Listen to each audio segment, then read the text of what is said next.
perkara ini kami bawa ke kejaksaan. Akhirnya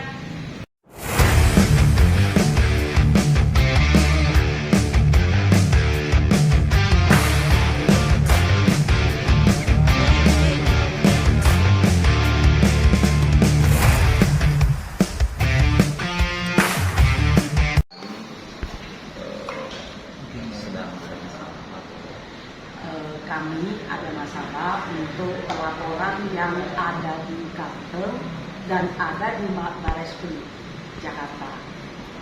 Antara lain laporan kami yang terjadi adalah awalnya dilaporin sama saudara HK awalnya dengan laporan di Polda Medan dengan LP 1340 tahun 2021. Terus SP3-nya tanggal 26 April 2022 sudah ditutup sama Bareskrim. Dari sana kita mendapat surat lagi dari laporan si Hakim perihal pemalsuan yang Hakim HK lakukan, sehingga kita tidak ada pilihan lain, akhirnya kita membawa kasus ini ke Bareskrim dan ke Kejaksaan Agung. Sungguh kami merasa sangat miris, padahal masalah ini sudah sangat gampang kalau kita sebagai orang awam, tapi ternyata setelah berjalannya kasus ini, mulainya di tahun 2021, sampai kemarin tidak ada bisa di P21-kan laporan kami. Akhirnya perkara ini kami bawa ke kejaksaan. Akhirnya tanggal 13 April tahun 2023 kami mendapat surat dari kejaksaan yang menyatakan P21 akan segera kami dapatkan. Kami sangat berterima kasih kepada Kejaksaan Agung yang telah mengerti dan paham kesulitan kami dan kesengsaraan kami yang dilakukan oleh HK terhadap keluarga kami. Sehingga hari ini kami terima kasih, dalam kesempatan ini kami sangat berterima kasih kepada Kejaksaan yang telah memberikan keadilan untuk perihal laporan kami. Dan kami sangat mengharapkan, karena tanggal 13 April telah diekspos di Kejaksaan, namun sampai hari ini P21 belum kami dapatkan. Jadi keadilan yang kami tunggu-tunggu itu sangat mahal. Waktu habis, energi habis, ternyata juga belum dapat kami rasakan keadilan yang sesungguhnya. Mungkin bisa dijelaskan Bu, kronologisnya terlebih dahulu seperti apa sih Bu permasalahan HK ini? HK ini sebenarnya itu adalah pekerja kami. Awalnya itu dia tuh tinggalnya di Lubuk Bakar, Medan.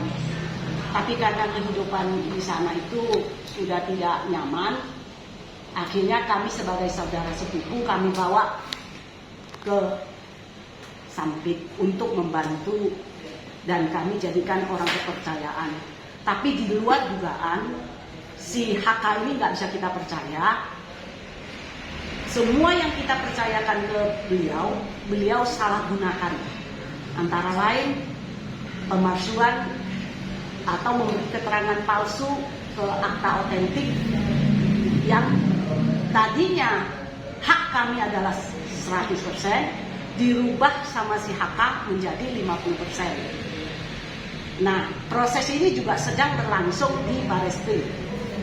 Kami juga sangat mengharapkan keadilan yang sama bisa juga kita dapatkan dari Bareskrim, sehingga kita juga merasakan di era zamannya sekarang di negara Republik Indonesia ini masih kita mendapat keadilan yang sesungguhnya. Nah, kalau semua aparat berjalan dengan baik, keadilan pasti segera akan kita nikmati. Dalam kesempatan ini saya memohon kepada Bapak Kabar Eskrim sebagai ujung tombak dari segala laporan di seluruh Indonesia. Saya mohon dengan sesungguhnya, tolonglah kami Pak.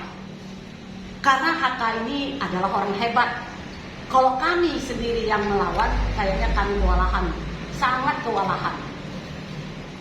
Karena kami paham, Bapak memang seorang Bareskrim yang sangat sibuk. Tapi dalam kesempatan ini kami mohon dengan sangat, Pak Kabareskrim itu bisa membantu kami. Sehingga di negara Republik Indonesia ini tidak ada yang punya hak eksklusif yang bisa membuat sesuka-sukanya terhadap perusahaan dan usaha kami. Berarti terkait apa Bu? Pemberian keterangan palsu terkait apa? Bidang tanah kah atau apa? Di dalam akte otentik yang kita maksudkan adalah akte di CV Pelita Indah yang sebelumnya si HK itu tidak ada apa-apa, mereka ini hanya sekedar sebagai karyawan. Tetapi tiba-tiba di tahun 2019 dia menyatakan dia punya hak 50%. Nah, dengan yang 50% inilah mulailah penderitaan kami. Dengan semena-mena dia menguasai segala-galanya. Termasuk dengan sekarang yang terjadi di Karteng adalah lahan kebun kami itu sudah diobok-obok, sudah dihancurkan sama si HK. Jadi hari ini ya kami masih belum mendapat keadilan yang sesungguhnya. Tapi itu megang akte asli ya, maksudnya dalam konteks setiap CV itu pasti ada akte asli nih sebelum diubah itu kan? Ya.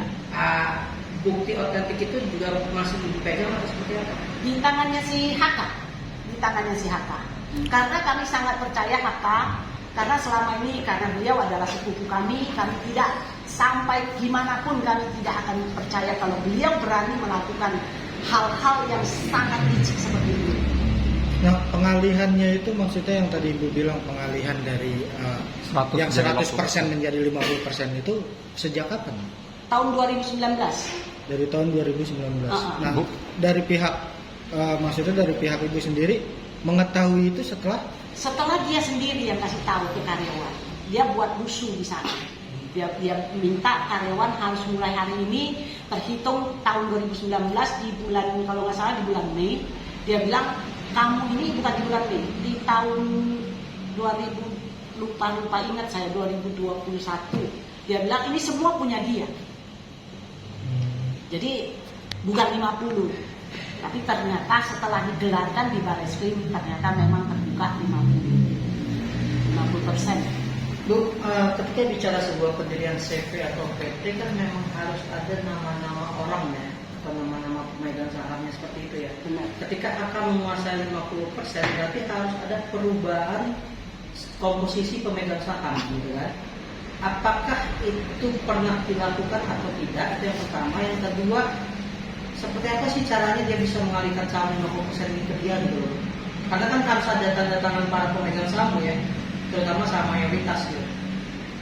Karena yang dia rubah di dalam akte dari PT dari CV Pelita Indah, di dalam itu dia datang ke notaris. Tanpa sepengetahuan kami dia datang ke notaris dan dia cerita bahwa ini saham sudah 50% punya dia. Jadi tanpa ada konfirmasi ke kita, notaris Francisca langsung mengadakan perubahan. Nah itu juga kita tahu waktu digelar perkara di Bareskrim juga. Sehingga masalah ini kita komplain pada saat itu, makanya beliau pejabat yang mengadakan gelar, beliau bilang kamu orang ke SKT aja langsung dilaporkan masalah ini sehingga bisa lebih terang menerang kenapa si HK bisa merubah akte kami. Bu, apa ada RPS rapat pemegang saham? Iya. Kan biasanya setiap tahun kan ada tuh rapat pemegang saham untuk sebuah perusahaan, apalagi perusahaan besar. Apakah sempat ada RPS dan kapan terakhir rapat pemegang saham itu digelar sebelum peristiwa ini mencuat? Gak pernah, karena ini CV Pelita Indah ini adalah milik keluarga. Jadi milik 100% keluarga. Si HK hanya pekerja, tidak lebih. Artinya main belakang lewat notaris tadi langsung menjelaskan. Dan Ibu tahu dari Bareskrim. Waktu itu justru karena masalahnya kan langsung ditanyain sama bapak yang mengelarkan. Kenapa Anda merubah akte ini? Kata si HK, aku suka-suka saya. Oh kalau gitu bukan negara hukum lagi dong. Berarti ada 2 laporan dengan satu kasus ini. dalam satu kasus ini laporannya adalah terdahulu dia melaporkan kami penggelapan dalam jabatan karena dianggap saudara saya telah menggelapkan uang dia, padahal itu uang-uang saudara kami. Nah, jadi terus waktu digelarkan ditanyain kenapa kamu berubah, katanya ini kan hak-hak saya, suka-sukanya saya. Oh, kata si pejabat yang mengadakan gelar perkara khusus di luar sidik, oh nggak bisa, ini harus sesuai melalui mekanisme hukum, kamu harus bikinkan ada rapat, ada ini, ada itu. Nah, beliau bilang pokoknya saya siapapun saya tidak takut. Nah, akhirnya bapak-bapak yang ada di Bareskrim waktu kita gelar, sekarang juga kamu orang pergi ke lapor di lantai 4 kalau nggak salah itu, makanya timbullah RP baru lagi kami buat laporan. Si HK memberikan keterangan palsu di akta otentik dan menggelapkan uang kami. LP-nya kapan, Bu? RP-nya yang ini di tahun 2021.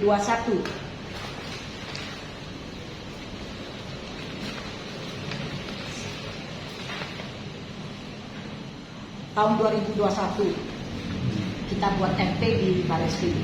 Berarti yang hanya dilaporkan hanya apa? HK berikut istrinya. Maka begitu istrinya. Oke, tapi ketika kita bicara peralihan komposisi saham itu kan diketahui oleh notaris. Ya. Apakah ibu juga turut melaporkan notaris tersebut atau tidak? Karena ada unsur notaris itu juga turut membantu. Nah, kita serahkan ke pihak berwajib karena kita juga nggak paham, karena kita bilang pada prinsipnya waktu saat digelar ditanyain sama pejabat di sana, tolong tunjukin uang setoran kamu yang 50% itu mana kwitansinya, diperlihatkan ke kami sehingga kami jelas kalau itu memang kamu sudah store uang ke perusahaan, otomatis memang kamu punya hak, namun saat itu HK nggak bisa menunjukin. Oke, dari tahun 2019 kan berarti pertama kali Iya. kawin. Itu